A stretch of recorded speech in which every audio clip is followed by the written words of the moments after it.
जन व्हॉइसच्या जागर स्त्री शक्तीचा या महिला दिन निमित्त स्पेशल एपिसोड मध्ये तुम्हा सर्व प्रेक्षकांचं स्वागत करते।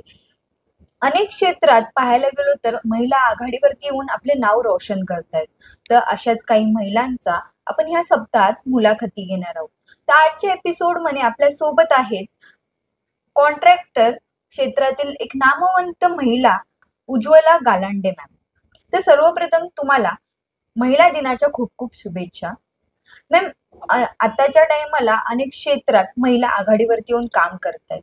तुम्ही देखील एका अशा क्षेत्रात काम करतायत जिथे कॉन्ट्रॅक्टर बोललं की पहिलं डोळ्यासमोर येतं ते पुरुष, पण तुम्ही एक स्त्री म्हणून कॉन्ट्रॅक्टर म्हणून काम करतायत। तर तुमचा आतापर्यंतचा कॉन्ट्रॅक्टर म्हणून प्रवास कसा होता आणि काय अडचणींना तुम्ही सामोरे गेले? नमस्कार। महिला दिनाच्या निमित्ताने आपण काही विषय इथे डिस्कस करणार आहे आणि त्यापैकी आता तुझा जसा प्रश्न होता की महिला कॉन्ट्रॅक्टर हे ऐकायला थोडंसं ऑड वाटतं, कारण या क्षेत्रामध्ये महिला फार काम करायच्या उत्सुक नाही आहेत किंवा त्यांना याबद्दल माहिती नाही। 20 वर्षापूर्वी जेव्हा मी कॉन्ट्रॅक्टर म्हणून एंट्री केली तेव्हा काही तशी परिस्थिती होती की ज्यामुळे मला ते करावं लागलं, पण करत असताना नंतर लक्षात पण आलं की अरे चांगला फील्ड आहे आणि मुळात ज्या व्यक्तींना जबाबदारी घ्यायला आवडते, रिस्पॉन्सिबिलिटीने काम करायला आवडतं त्यांच्यासाठी हे क्षेत्र चांगलं आहे। परंतु पुरुष प्रधान हे क्षेत्र असल्यामुळे अडचणीचा अनंत आहे। सेफ्टी नाही आहे, कुठेही साईटवर जावं लागतं, कधीही जावं लागतं कधी कधी, आणि 100% पुरुष आहेत या क्षेत्रामध्ये, त्यामुळे तुम्हाला त्या सर्व पुरुषांशी डील करायचं। या व्यतिरिक्त जसं आपण कॉन्ट्रॅक्टर लाईन म्हणतो तर क्वालिटी आहे किंवा तुमचं नाव तुम्हाला मेंटेन करावं लागतं, फायनान्शियल स्टेटस मेंटेन करावं लागतं, हे सगळं ना खूप जबाबदारीच आहे। आणि जर या क्षेत्रात कोणाची येण्याची इच्छा असेल तर त्याने स्वतःची तयारी अशी ठेवायची की मुलगा मुलगी किंवा स्त्री पुरुष हा भेदभाव नसून तुम्ही तिथे एक व्यक्ती म्हणून तुमच्याबरोबर कॉन्ट्रॅक्ट होणार आहे आणि तुम्ही जे काही त्याच्यातून कमाई करणार आहात त्याच्यातून पुढे मॅनेजमेंट व्यवस्थित तुमचं चांगलं असेल तर नवीन नवीन कॉन्ट्रॅक्ट घेऊन तुम्ही पुढे जाऊ शकता। आणि आता बऱ्याचशा महिला पाहते मी, म्हणजे गार्डन क्षेत्रात आहेत किंवा सप्लायमध्ये आहेत, महिला येतात ना, तर त्यांची उत्सुकता वाढलेली आहे आणि नक्की नवीन नवीन क्षेत्र म्हणजे अनुभवले पाहिजेत असं मी म्हणेन।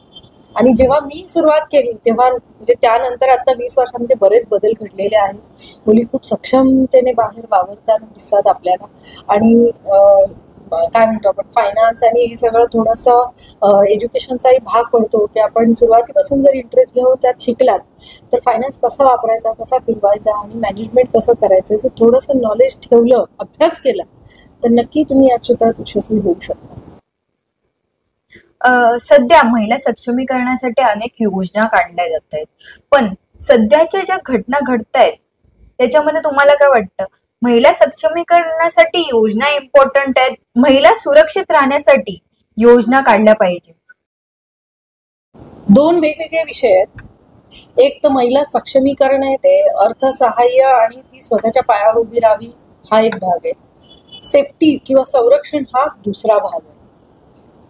आपण असं म्हणतो की ज्या योजना आता सरकार आणतंय किंवा प्रशासन आणतंय ते महिलांना आर्थिकदृष्ट्या बळ देण्यासाठी करतंय आणि त्याचा खूप फायदाही होताना दिसतोय आपल्याला। बरेच छोटे छोटे लघु उद्योग स्त्रिया चालू करतायत, त्यासाठी त्यांना कधी शिलाई मशीन वाटप असेल किंवा पीठ बनवणारी मशीन आहे किंवा घरगुती उद्योगांना खूप प्रोत्साहन दिलं जात आहे। बिझनेस फंड्स खूप सारे ओपन मार्केटमध्ये आलेले आहेत अवेलेबिलिटी, तर यामुळे स्त्रिया नक्कीच पुढे येत आहेत बिझनेसमध्ये।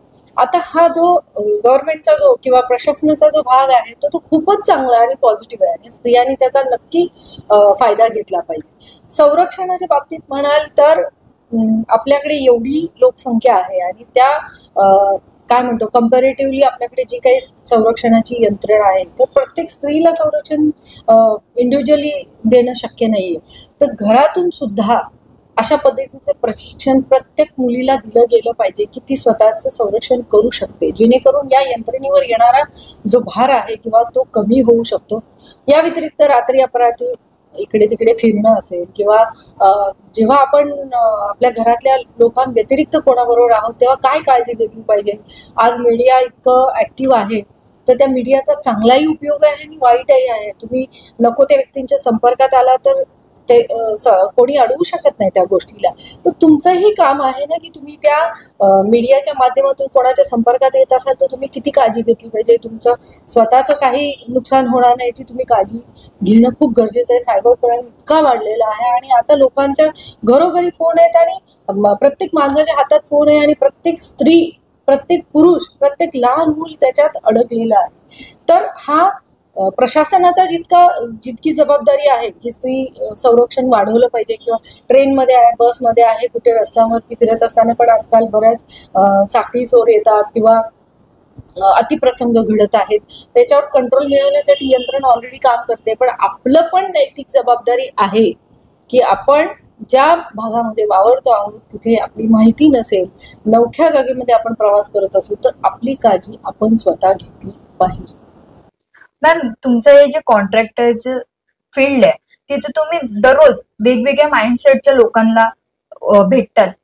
तर तुम्हाला काय वाटतं, आताची जी युवा पिढी आहे त्यांचा कुठेतरी माइंडसेट चेंज झाला पाहिजे का? निश्चित. जे पूर्वी होतं स्त्री पुरुष समानतेवरती भांडण चालू होतं आजपर्यंत, पण आताचा जो एक नवीन विचार आहे तो आहे की स्त्री आणि पुरुष समान नाहीतच. स्त्री वेगळी आहे आणि पुरुष वेगळा आहे. त्यांची शारीरिक जडणघडण आणि विचारसरणी पूर्णपणे वेगवेगळी आहे आणि त्यांच्या गरजाही वेगवेगळ्या आहेत. त्यामुळे त्यांच्याकडून असलेल्या अपेक्षाही वेगवेगळ्या आहेत. आत्ताचा जो नवीन युवा वर्ग आहे त्याच्यामध्ये मुलींना भांडावं लागत नाही की मला सेम शाळेमध्येच टाका किंवा मला त्याच्यासारखेच कपडे घ्या किंवा त्याला त्याच्या म्हणजे भावासारखं किंवा मुलासारखंच मला कम्पॅरेटिव्हली हे करा. कारण आजकाल पालक जागरूक झालेले आहेत आणि मुलींना नक्की फ्रीडम मिळालेलं आहे जे मुलांना मिळत होतं. परंतु या फ्रीडमचा गैरवापर जास्त पाहायला मिळतो बाहेर. तर युवा पिढीला उलट मी सांगणं आहे माझं की युवा पिढीची नैतिक जबाबदारी बनते की आपण जिथे जातोय, जे करतोय त्याच्यामध्ये आपल्याला सेफ्टी आणि सिक्युरिटी किती आहे. विचार बदला, पण तुमच्या आजूबाजूचं वातावरण बदलण्यासाठी तुम्हाला अगोदर तुमची आचारही बदलावी लागतील. आचार म्हणजे वागणूक. किती जबाबदारीने तुम्ही वावरताय आणि सगळ्या गोष्टींना फॉलो करताय हे खूप आवश्यक आहे. महिला दिनानिमित्त सर्व महिलांना काय संदेश द्याल? महिला दिनाचा आनंद तर खूप आहे की खरं तर महिला दिन हा वर्षातून एकदा नाही तर रोजचाच दिवस हा महिला दिन आहे, विशेष आहे. प्रत्येक स्त्रीने अभिमान बाळगला पाहिजे की ती एक स्त्री आहे. कारण एक चांगली माता, एक चांगली जननी, चांगला नागरिक घडवू शकते. जसं एक स्त्री तिचा संसार पूर्ण चांगला डेव्हलप करते तसंच स्त्री या देशाचं सुद्धा भवितव्य चांगलं बदलू शकते, बदलवीत आलेले आहे. जसं आज छत्रपती शिवाजी महाराजांची जी काही जडणघडण झाली ती जिजाऊमुळे झाली. महाराष्ट्राला छत्रपती मिळाले केवळ जिजाऊमुळे. तशाच प्रकारे सावित्रीबाई फुले असतील किंवा अहिल्यादेवी होळकर असतील, झाशीची राणी असेल, ह्या अगदी मी आता बोटावर मोजण्यासारख्या व्यक्ती सांगते की ज्या महान कार्य करून गेलेल्या आहेत. मग या कार्याची प्रेरणा घेऊन आजच्या स्त्रीने स्वतःला त्या पद्धतीने पुढे नेलं पाहिजे. काही वर्षांपूर्वी स्त्रियांना अतिशय बंधनांमध्ये राहावं लागत होतं, परंतु आज ती स्वतंत्रता, ते मत मांडण्याचं तुम्हाला संधी मिळते, तुम्हाला तुमच्या इच्छेप्रमाणे जगण्याची संधी मिळते. तर तुम्ही त्याचा पूर्ण आनंद घ्यायला पाहिजे आणि त्याचबरोबर स्वतःची मॅक्झिमम प्रगती करून घेता आली पाहिजे. हे दिवस सोन्याचे आहेत स्त्रियांसाठी. त्यांनी जर नैतिकता आणि सगळे बंध जर व्यवस्थित पाळले आणि स्वतःचं अस्तित्व निर्माण केलं तर त्यांच्यासारखं दुसरं कोणीच नसेल. सो महिला दिनाला सर्व महिलांना माझ्याकडून खूप खूप शुभेच्छा आहेत. मॅम, तुमचा हा अमूल्य वेळ दिल्याबद्दल धन्यवाद आणि तुम्हाला परत एकदा महिला दिनाच्या खूप खूप शुभेच्छा.